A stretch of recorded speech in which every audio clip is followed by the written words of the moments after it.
Il est digne d'honneur, notre roi, il rend toutes choses possibles. Un Dieu merveilleux qui se sert de nos insuffisances et de nos imperfections humaines pour nous accorder la grâce de fleurir dans sa gloire et dans sa majesté. Nos vies d'échecs deviennent des vies de témoignage à cause de sa main puissante en Dieu. Il relève tous ceux qui sont affaiblis. Il donne encore un espoir nouveau, un élan nouveau à tous ceux qui ont arrêté de croire encore à l'avenir glorieux. Il rassemble les cœurs, il fait tout ce qu'il faut pour que notre joie soit parfaite. Voilà pourquoi il a dit, demandez afin que votre joie soit parfaite. C'est encore possible, même pour ce pays, de voir toutes choses relevées, car il est rebâti sur l'ancienne ruine. Tout est possible. C'est encore possible.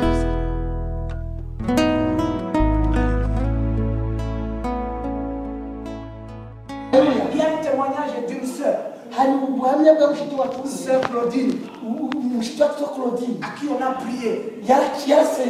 On est allé prier pour elle avec cette maman. Dans l'hôpital Roi Faisal.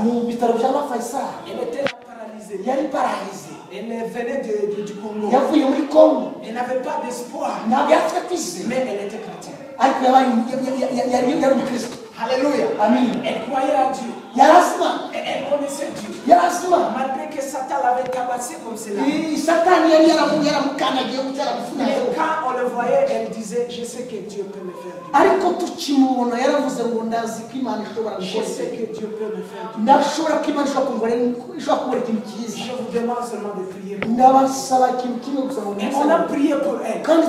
C'était vraiment impossible pour elle vraiment d'être guérie. Non pas pour l'aider comme ça, mais pour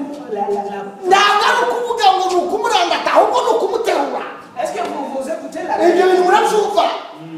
Elle était au point où les choses étaient très difficiles.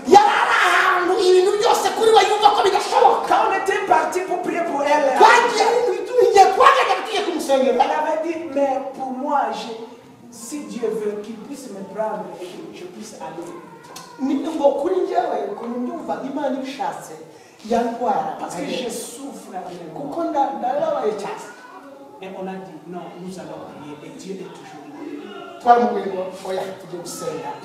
Il peut amener les choses qui ne sont pas là et les amener à l'existence. On a pris l'onction.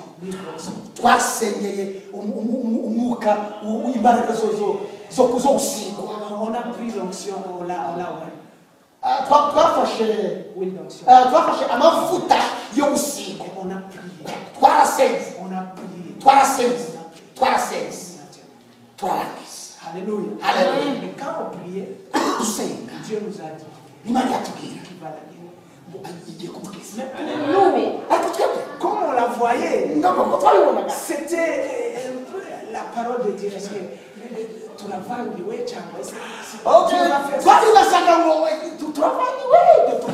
mais parce que nous croyons, on a dit, oh Seigneur, fais ce que tu veux. Mais ce qui fait,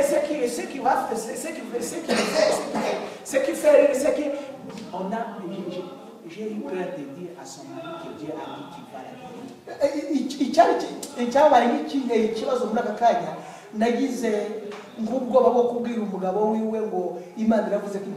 Parce que je la voyais. Et je disais, je vais dire seulement à la femme avec qui on est parti, mais pour l'homme, je ne veux pas. Et c'est ce que j'ai fait. Et je lui ai dit, bye, bye.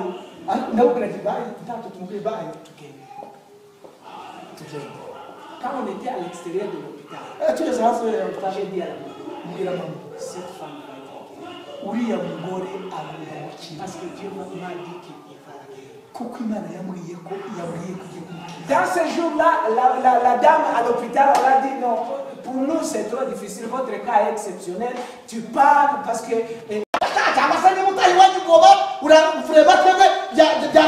Notre connaissance se termine ici. ubuhanga bwacu burangiriye hano. Elle était rentrée chez quelqu'un de la famille à Gikondo. Yatashe ahantu ku muntu w'umuturanyi cyangwa se umuvandimwe w'Igikondo. On a continué à prier pour elle. Twakomeje kumusengera. Mais un soir, un soir, une nuit, Dieu est parti la visiter. Dieu lui-même est venu la visiter. Dans ses rêves, comme elle nous avait dit, il a vu des hommes entrer. Elle a pris par la main. Elle l'a fait entrer dans une salle. Et quand elle l'a fait entrer dans une salle, il y avait des gens, des corps, des gens qui sont morts. Dans la salle. Et l'homme lui a dit, tu comptes ce corps. Elle a commencé à compter. Jusqu'à 19. Le 20e corps, c'était son corps. Elle a dit non, ça c'est mon corps. Donc elle était déjà morte. Dans cette nuit-là. Et quand elle a compté le 20e corps, elle a dit ça c'est mon corps. L'homme qui l'avait fait entrer dans la salle lui a dit, je te touche.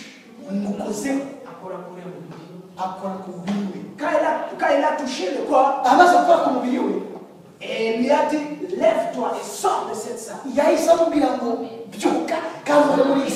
Alléluia. Vite! Et quand il a dit, vite, sors de cette salle. Le lit où elle était dormie. Elle est venue, elle s'est réveillée subitement. Elle s'est retrouvée à côté du lit.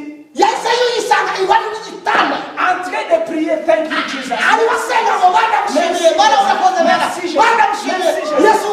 Mais quand l'intelligence est revenue à elle, elle a dit, mais je rêve ou quoi? C'est moi qui est en dessous du lit ou Alléluia.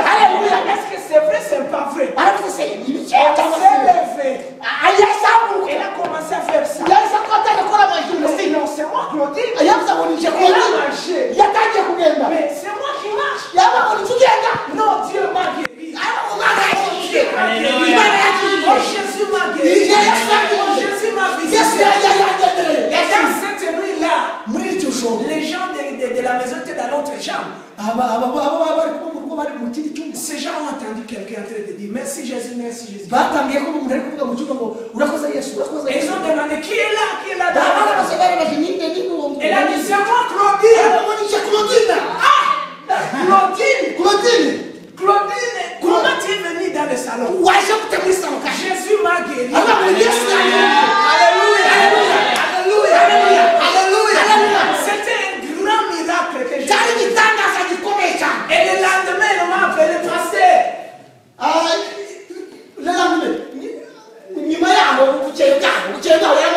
Je suis guéri. Je n'ai pas cru. Qui es-tu? C'est moi Claudine. Tu es au roi Faisal, tu es où? Non, je suis à la maison. La maison où? Tu es guéri.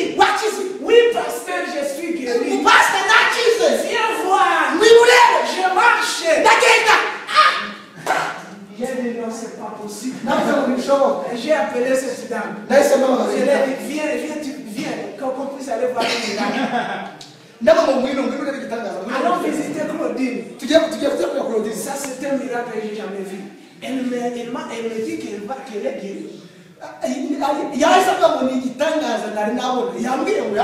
Et elle m'a dit non, laisse, allons voir si c'est vrai. Alléluia. On est parti là. Quand on est arrivé, on a fait c'est lui qui est venu à la porte. C'est Claudine qui est venue. Cette dame voulait tomber par terre. hasi kubera ibyishimo arishima cyane. Alléluia. Alléluia. Alléluia. Alléluia. Oh, Alléluia. Alléluia. Oh, Jésus. Alléluia. Alléluia. Alléluia. Dieu est vraiment quelqu'un qui guérit. Dieu est vraiment quelqu'un qui guérit.